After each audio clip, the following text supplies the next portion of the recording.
Hello and welcome. Today we're going to be doing a multimodal book review on a story titled The Gift, which is authored and illustrated by Michael Speechley. The story focuses on the emotional responses to the importance of friendship, the joy of giving, and the act of kindness.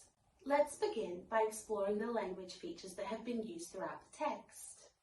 Speechley has used a range of auxiliary verbs to add meaning to which the tense of the text is directed. Here he writes, somehow Rosie was sure it was the old woman who lived there. Using a past continuous tense begins to shift the audience perspective. Another language feature that has been used throughout the story is quoting speech functions. Is she cranky and mean, wondered Rosie, or is she just lonely?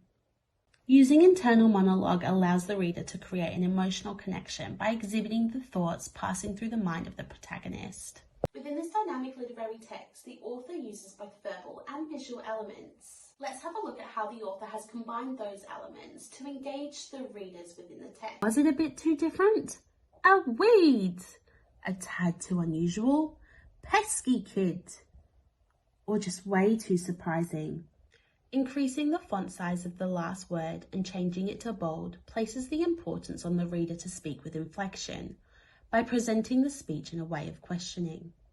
The composition of the dark outline on the speech bubbles draws the viewer's attention to the most salient element on the page.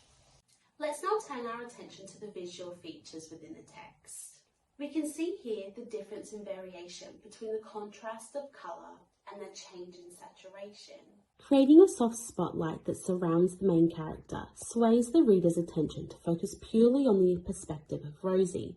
He has used spatiality to centre the image of the house, demanding the viewer's attention to solely focus on what's directly in front of them.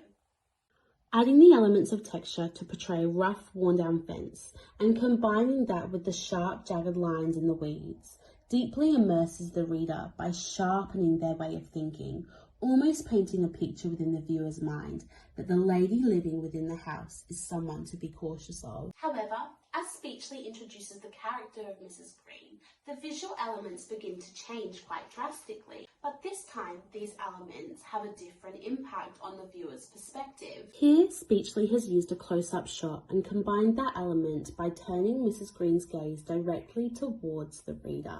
Adding warmth to the colours within the image amplifies the reader's emotional response and begins to create a more intimate relationship between the text producer and the participant. Speechley finishes the story by intensifying the amount of colour that is used within the imagery, creating a sense of enlightenment.